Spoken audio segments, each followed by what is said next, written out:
Hi everyone, welcome back to Canary Cast. We're back again. Don't forget to like and subscribe if you haven't already. Today we're talking about Jamal Lewis because it looks like he's off to Newcastle.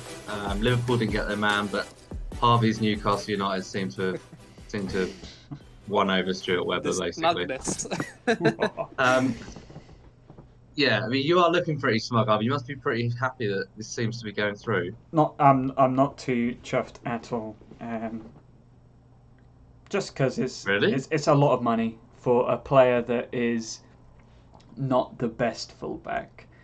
Oh, here we go. Come on. But I don't think it's enough money, to be honest. no, £15 million total would have been good. £20 million inclusive of the add-ons is, I think, a bit steep. Bearing in mind he does have quite a few holes in his game, but you know. Look, Well, we needed a player there. We needed a player there, and he's got Premier League experience, and that is what Steve Bruce is going for. So, yeah, Steve Bruce got his man. I just don't know if I would have done the same. But yeah, Why? Go on. What are the holes in his because game? I wanted Max Aarons. he's not Max Aarons, and I think he's more exposed because Max Aarons is more complete. That's just my opinion. He's not got attacking. He's not got enough attacking about him, to be perfectly honest. But there is reason for excitement because he is very young and he's got a lot of room to improve. So, in the long term, I imagine it'll be a very good signing. I just think it's very expensive for a player that does need to develop quite a lot. So, I would, 15 million up front after being quoted 20. Jacob, what do you think? So it's 15 million plus add-ons, so I imagine it will get up to 20 eventually. But after quoting 20 million to Liverpool, Weber's accepted the 15 million from Newcastle. What do you make of it? So yeah, 15 million and then 2 million add-on. There will be a percentage sell-on fee as well. So 17 with just add-ons. We'll get a sell-on fee. The reason we've kind of accepted a lower is because look at if you sell to Liverpool, where is he going? He is not going to be the best left back in the world, is he? And the price will only go down if he goes from Liverpool. From Newcastle, it's a feeder club, let's be honest, like James Maddison to Leicester. He will go to a bigger club in terms of performance-wise. I know Newcastle are a massive club, not going to doubt that.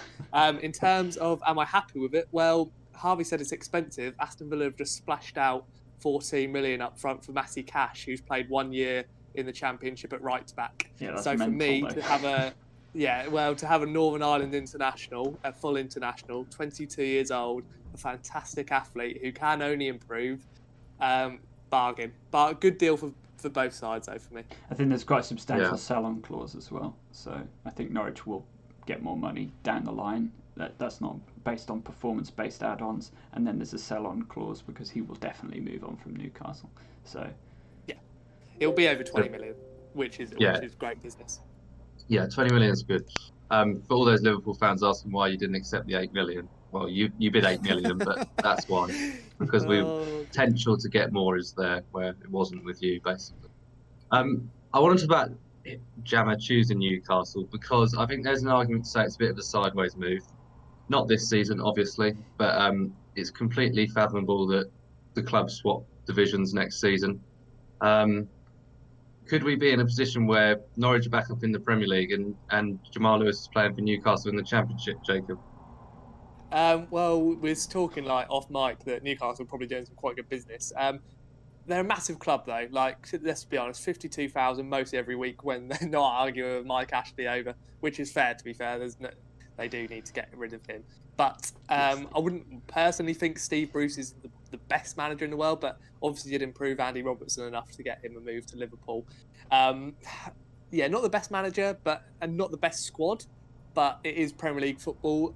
They do seem to find a way to be able to stay up, and it is a big club and a stepping stone. I think that it's enough to get him the limelight for a future move in a year or two's time. So yeah, it is probably a good deal. I'd be surprised if Newcastle went down just because of the quality of teams amongst them this season in the Prem. Harvey, same question to you as a Newcastle fan. Is there any chance it's a bit of a sideways move? If I was Jamal Lewis, I don't know if I would have gone to Newcastle. Just because I feel like my game would have improved if I had gone to Liverpool. And I know I'm ticking a box of all the Liverpool fans were a little bit butthurt that he didn't go there. But if it was my decision, and bearing in mind that Liverpool didn't bid enough money, I would have preferred to have gone to Liverpool because I feel like I could have learned a little bit more, because Steve Bruce isn't a fantastic coach, especially when your game is lacking a lot of attacking. You don't want to be sat under Steve Bruce. So I'm a little bit confused about the move. I'm obviously happy about the move, bar the price. It's just very, yeah. The style of play it could is be so a much different as well. And it's The it's style very of play different. is so strange. I know Steve Bruce wants to play has been quoted. I want to play attacking, free-flowing football. That's just not Newcastle. They don't have the quality in the squad, so he will be playing left wing back. But to be fair, he's got a fantastic engine. We'll go on in a minute to say Newcastle fans, this is what you're getting. But for a left wing back, it's the perfect role for him. I just don't know if he's going to be able to cross it into Joel Linton's head 5 times a game in a game. But we will wait and see. Yeah, like Jacob said, we'll go on to explain what sort of player you Newcastle fans are getting. Before we do that, just one last sort of thing on Norwich. Jacob, this is probably our most losable asset. Is that fair to say? Yeah, in the nicest way, it's probably the nicest one to lose. Like Harvey said, I think a lot of people would be mainly looking at Max Aaron's, like fans and journalists, and saying he's probably the more complete player at the moment. For me, you can lose any of them apart from Ben Godfrey at the moment in terms of our other centre backs, far too injury prone. You'd have to replace him if you were going to sell him. And Emi Buendia, who is irreplaceable. I know we've got other attacking options, but you're not going to find a player of his quality for the same price we did and the budget we've got at the moment. So for me, those two would be the ones you desperately need to keep hold of when the transfer window closes. Cool. So let's get on to what Newcastle are getting with Jamal Lewis. Jacob, I'll come to you and ask what sort of player they're getting, and then we'll go to Harvey. And Harvey, you can talk about what else you'd like to see for him, where you'd like to see him improve, etc. So go on, Jacob. What sort of player are Newcastle getting? So first and foremost, you're getting an athlete. You are going to get a player who can comfortably go up and down that pitch. And let's be honest, he very rarely gets injured. So when he was about 16, he was doing 100 metres, 200 metres. So athletics-wise, he's there, engine perfect. Very rarely gets injured as well. His frame is okay for the size he is. I think he could bulk up a little bit because he has been targeted, especially in the air. Our formation or our tactics at corners didn't really help with that when he's on one of the main attackers or main defenders from attacking corners. Attacking wise, like Harvey said, he definitely needs to improve. His crossing is not great. Newcastle fans will see very quickly his infamous 2 step overs, looks to cross, cuts back and passes to the central midfielder. That is part to do with our style. Hopefully Steve Bruce gives him a little bit more freedom to whip the ball in, which he did do in our pre-season games, which we saw of him. I was really impressed when he came back in, that he was a little bit more direct. Very fast, can definitely get himself out of trouble. Very left-footed. You will not see him use his right foot. He can definitely improve on that. So yeah, really defensively, a lot more solid. There's a lot more foundations to his game that he doesn't need to improve too much. Just a little bit more frame, a little bit of positional work when crosses are coming into the back post, but defensively pretty sound. And going forward, he can definitely improve. Attacking wise, whipping the ball in, and hopefully finishing a few more chances like we saw against Leicester. He improves on. But yeah, overall, a Premier League ready fullback, and for 15 million, it's a snip for me. Yeah, completely agree. Go on then, Harvey. What do you want to see from Jamal Lewis in terms of improvements? Well, first of all, he solves a serious problem for Newcastle where we've had such problems at fullback. Like, for example, last season we had Danny Rose plug the hole towards the end. But what I would like to see is, obviously you say he's an athlete, I'd like to see his work rate stay as it was. I'd like to see a little bit more attacking intent, and we're not a crossing outfit. Joelinton's is tall, but he's not fantastic in the air.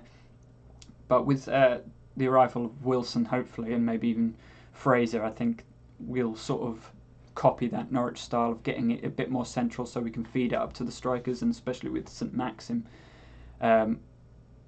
he's going to be driving that positional play forward. So actually passing into people who are accomplished Premier League dribblers might actually help his game a bit more and make him a bit more utility out to perhaps cross it when he needs to, but also stick to his defensive discipline as well. I'd quite like to see him bomb forward enough to know that he should drop back, because that is a problem that I think Norwich had last season, was that they commit the fullbacks very early. I'd like to see him stick to committing, but have the work rate to come back, because the centre backs are a lot more solid at Newcastle than they were at Norwich. So hopefully that gives him just that little bit of confidence to get back and bomb forward. Are you going to be playing with 5 at the back again next season? I don't think so. I think it will probably be a 4 at the back system, because he wants to play with the signings that look like they're going to come in. It looks like he might sort of play for a bit more of an attacking lineup, but God knows how that's going to work with Steve Bruce at the helm. So exciting times. I think that covers it nicely, lads. Anything else either of you want to add? I think all I'm going to say is, from a Norwich point of view, it is probably one of the easiest assets to go, but we're going to see, I think, this season how much we're actually going to miss him, because I don't think Xavi Quinteer is there. I don't think, or Sam McCallum. McCallum needs to develop a lot more. He's not got the pace to kind of get himself out of trouble that Lewis has. And I think Quinteer is a bit like a left-sided Ivo Pinto, who is probably better at attacking than defending. So, yeah, it will take a lot of time, but I think we will quickly see how much we will miss a player of the quality of Jamal Lewis.